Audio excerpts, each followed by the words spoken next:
نحمده ونصلي على رسوله الكريم أما بعد فأعوذ بالله من الشيطان الرجيم بسم الله الرحمن الرحيم اللهم صل على سيدنا محمد النبي الأمي وعلى آله وبارك وسلم۔ شروع اللہ کے نام سے جو بڑا مہربان اور نہایت رحم کرنے والا ہے۔ بیس قرآنی وظائف کی طرف سے ہمارے تمام بہن بھائیوں کو السلام علیکم ورحمۃ اللہ وبرکاتہ۔ امید کرتے ہیں کہ ہمارے تمام بہن بھائی خیریت سے ہوں گے۔ تو آج جو وظیفہ میں آپ کی خدمت میں لے کر حاضر ہوئی ہوں، یعنی آج جو وظیفہ میں آپ کو بتانے لگی ہوں، وہ خود ہمارے پیارے محمد مصطفیٰ صلی اللہ علیہ وسلم نے بتایا کہ جو شخص پریشان ہو یا پریشانی کتنی ہی سخت کیوں نہ ہو، یا کوئی بیماری ہو اور اس کی وجہ سے وہ تنگ دستی اور بیماری نے یعنی گھر میں ڈیرے ڈال لیے ہوں، تو وہ اس نبی کے بتلائے ہوئے وظیفے کو فوراً کرے تو انشاءاللہ اللہ رب العزت کے حکم سے ہر پریشانی، ہر مشکل، ہر بیماری اور تنگ دستی بالکل ختم ہو جائے گی۔ تو وظیفہ شیئر کرنے سے پہلے میں آپ سے ریکویسٹ کرنا چاہوں گی کہ اگر آپ ہمارے چینل پر نئے ہیں یا پہلی دفعہ ہمارے چینل کو سن رہے ہیں تو ہمارے چینل کو لائک کریں، شیئر کریں، سبسکرائب کریں تاکہ ہر آنے والی ویڈیو آپ کو مل سکے، اور ہمارے وظیفے کو شروع سے لے کر اینڈ تک مکمل سنیں تاکہ آپ کو وظیفہ اچھے طریقے سے سمجھ آ سکے۔ اور اگر آپ کوئی وظیفہ پوچھنا چاہتے ہیں تو کمنٹس کے ذریعے ہم سے پوچھ سکتے ہیں۔ تو ویڈیو شیئر کرنے سے پہلے میں آپ سے ایک واقعہ ذکر کرنا چاہوں گی جو آپ صلی اللہ علیہ وسلم کے دور میں پیش آیا۔ حضرت ابو ہریرہ رضی اللہ تعالی عنہ فرماتے ہیں کہ ایک روز میں آپ صلی اللہ علیہ وسلم کے ساتھ باہر نکلا، اس طرح کہ میرا ہاتھ آپ صلی اللہ علیہ وسلم کے ہاتھ میں تھا۔ دیکھیں سبحان اللہ، یہ بھی ایک صحابی کی شان ہے کہ وہ کتنے خوش نصیب ہیں کہ ان کا ہاتھ جو ہے وہ ہمارے پیارے محمد مصطفیٰ صلی اللہ علیہ وسلم کے ہاتھ میں تھا۔ سبحان اللہ۔ آپ صلی اللہ علیہ وسلم کا گزر ایک ایسے شخص پر ہوا جو بہت زیادہ شکستہ حال اور پریشان تھا، یعنی اس نے ایسے پھٹے ہوئے کپڑے پہنے ہوئے تھے پر گندا حال تھا اور پریشانی کی وجہ سے اس کی حالت بہت خراب تھی۔ تو آپ صلی اللہ علیہ وسلم نے اس سے پوچھا کہ تمہارا یہ حال کیسے ہوا، یعنی تم اتنی خستہ حالت میں کیسے ہو، اتنی پراگندہ حالت میں تم کیسے ہو؟ تو اس شخص نے عرض کیا کہ یا رسول اللہ کہ بیماری اور تنگ دستی نے میرا یہ حال کر دیا ہے۔ ظاہر ہے جب انسان پریشان ہوتا ہے یا اس کے پاس فاقے ہوتے ہیں، روزی کی کمی ہوتی ہے، پریشانی ہوتی ہے اور بیماری ہوتی ہے، تو ظاہر ہے جب اس کی صحت ٹھیک نہیں ہوتی تو وہ آٹومیٹکلی اس حالت میں پہنچ جاتا ہے۔ یعنی بیماری اور تنگ دستی نے میرا یہ حال کر دیا ہے، یعنی غربت کی وجہ سے میرا یہ حال ہو گیا ہے۔ تو آپ صلی اللہ علیہ وسلم نے فرمایا کہ میں تمہیں چند کلمات بتاتا ہوں، اگر وہ پڑھو گے تو تمہاری بیماری، مفلسی، تنگ دستی جاتی رہے گی، اور اللہ کریم تمہیں اتنے مال و دولت سے نوازیں گے کہ تم سوچ بھی نہیں سکتے۔ تو وہ کلمات کون سے تھے؟ یہ کلمات میں آپ کو بتانے لگی ہوں۔ آپ نے ایسے کرنا ہے کہ آپ اس ویڈیو کو غور سے سنیں اور پھر ایک کاپی پینسل لے کر اس کو لکھ لیں، ٹھیک ہے؟ وہ یہ ہے، یا اس کو یاد کر لیں، اگر آپ کا حافظہ اتنا اچھا ہے تو آپ اس کو یاد بھی کر سکتے ہیں۔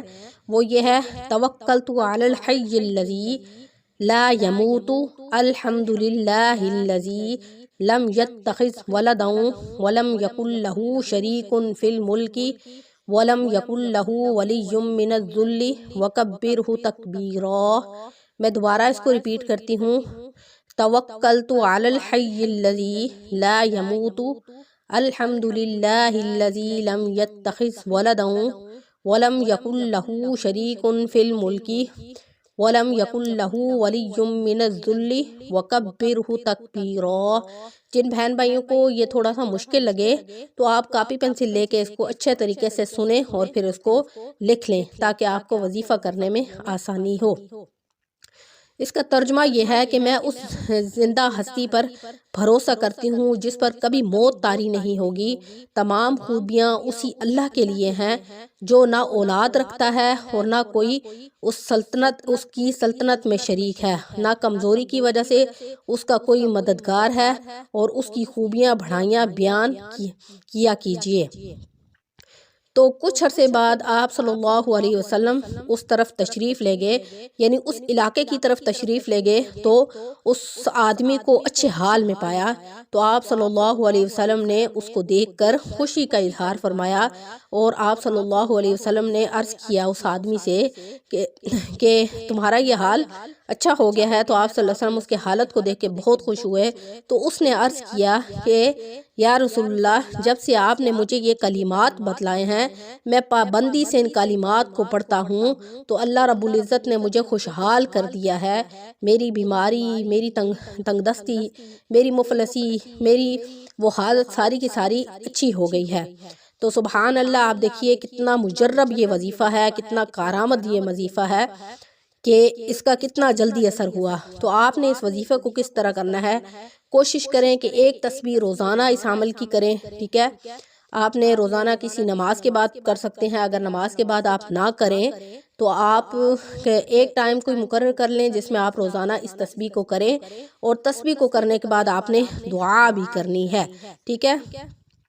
تو آپ خود دیکھیں کہ یہ وظیفہ کس حد تک کارآمد ہے، کتنا طاقتور ہے، کتنا پاورفل ہے۔ بس ہمارے اندر کامل یقین ہونا چاہیے اور اپنے رب پر پورا بھروسہ ہونا چاہیے کہ جو ہم پر مشکل لاتا ہے وہ اس کو ٹالتا بھی ہے، اور دل میں کبھی یہ بدگمانی نہیں ہونی چاہیے کہ نعوذ باللہ ہم وظیفے تو کر رہے ہیں لیکن ہمیں اس کا کوئی اثر نہیں ہو رہا۔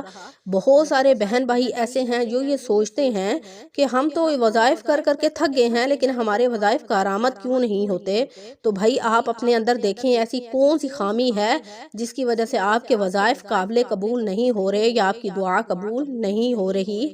آپ اپنے اعمال پر فوکس کریں، اپنے اعمال کو دیکھیں کہ آپ کے اعمال کیسے ہیں۔ یہ نہیں ہے کہ ہم نمازیں تو پڑھتے رہیں لیکن ہم حقوق العباد کو پورا نہ کریں، ہم سارا دن لوگوں کی دل آزاری کریں، ان کے ساتھ لڑائی جھگڑے کریں، لوگوں کے ساتھ گالی گلوچ کریں، لیکن پھر ہم نمازیں بھی پڑھیں اور وظائف بھی کریں، تو ایسے نہیں ہوتا۔ کوشش کرنی ہے اگر ہم نمازیں پڑھتے ہیں، وظائف کرتے ہیں، تو ہمیں حقوق العباد بھی اچھے طریقے سے پورے کرنے چاہیے، کیونکہ جب ہم ایک انسان کے حقوق کو پورا کرتے ہیں، اس کا دل خوش کرتے ہیں، تو ہمارا رب ہم سے راضی ہوتا ہے اور وہ ہمارے حال پر خود بخود ہماری حالت بدلنا شروع ہو جاتی ہے۔ تو کچھ ایسے بہن بھائی ہوتے ہیں جن کے دلوں میں بدگمانی ہوتی ہے، تو یہ بدگمانی نہیں رکھنی چاہیے کہ ہمارے حالات کبھی نہیں بدلیں گے۔ نہیں، ایسا کبھی نہیں ہو سکتا کہ انسان کے کبھی حالات نہ بدلیں۔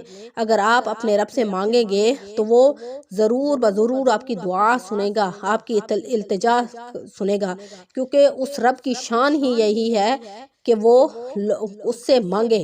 کیونکہ ایک حدیث میں ہے کہ اللہ تعالیٰ جو ہے تہجد کے ٹائم یعنی ساتوں آسمانوں پہ تشریف فرما ہوتے ہیں، اور وہ فرماتے ہیں کہ کون سا ایسا میرا بندہ ہے جو مجھ سے مانگے اور میں اس کو عطا کروں۔ تو میری دعا ہے کہ اللہ تعالیٰ ہمیں نیک لوگوں میں ہمارا شمار کرے، اور اگر آپ اپنے رب سے مانگیں گے تو وہ آپ کی دعا ضرور سنے گا، آپ کی غیب سے مدد کرے گا۔ حالانکہ ایسا ہو نہیں سکتا کہ وہ اپنے بندے پر اس کی استطاعت سے بڑھ کر اس پر بوجھ ڈالے۔ وہ اپنے بندے پر اتنا ہی بوجھ، اتنی ہی پریشانی اور اتنی ہی مشکل ڈالتا ہے جتنا وہ اس کو برداشت کر سکے۔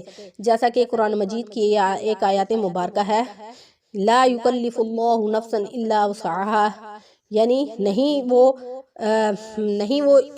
بوجھ ڈالتا کسی بندے پر اس کی استطاعت کے بقدر ہی، یعنی اس پر اس کی استطاعت سے بڑھ کر وہ کبھی بوجھ نہیں ڈالتا۔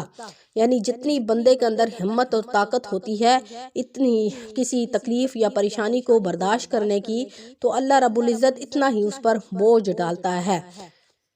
اور وہ اس پریشانی اور تکلیف اور مصیبت میں بھی اپنے بندے کو آزماتا ہے کہ کیا میرا بندہ جو ہے اس پریشانی اس مشکل اور اس بیماری میں صبر کرتا ہے یا میرے سے گلے شکوے کرنا شروع ہو جاتا ہے۔ تو ہمیں چاہیے کہ جب بھی ہم پر کوئی مشکل آئے، کوئی تکلیف آئے یا ناگہانی کوئی ایسی آفت آ جائے تو ہم اس پر صبر کریں اور اللہ کا شکر ادا کریں۔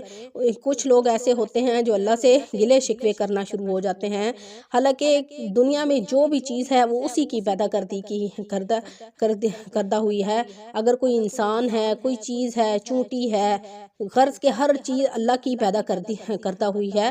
اگر وہ کوئی چیز واپس لے لیتا ہے تو وہ انسان کو صبر بھی دیتا ہے، حالانکہ آپ کو پتہ ہے اِنَّ لِلَّهِ وَإِنَّا إِلَيْهِ راجعون، یعنی اگر انسان بھی پیدا ہوا ہے تو وہ اس کو بھی اللہ کی طرف دوبارہ لوٹ کر جانا ہے۔ تو ہمارا مسلمان ہونے کے ناطے یہ عقیدہ ہونا چاہیے کہ ہم اپنے رب پر بھروسہ کریں، اور جب ہم پر تکلیف، مصیبت یا ہم کسی پریشانی میں مبتلا ہو جائیں تو رو رو کر اور گڑ گڑا کر اپنے رب سے مانگیں کہ وہ ہمیں صبر دے اور ہماری اس آزمائش پر ہمیں ایک تو صبر دے اور ہماری تکلیفات کو دور کرے۔ تو امید ہے جو میں نے آپ کو وظیفہ بتلایا ہے آپ اس پر ضرور عمل کریں گے اور بھی لوگوں کو فارورڈ کریں گے تاکہ اور لوگ بھی اس عمل کو کر سکیں اور ان کی پریشانیاں اور مصائب حل ہو سکیں۔ تو امید ہے آپ کو آج کا وظیفہ اچھا لگا ہوگا، تو انشاءاللہ نیکسٹ ویڈیو کے ساتھ آپ کی خدمت میں حاضر ہوں گے۔ وآخر دعوانا ان الحمد للہ رب العالمین۔ السلام علیکم ورحمۃ اللہ وبرکاتہ۔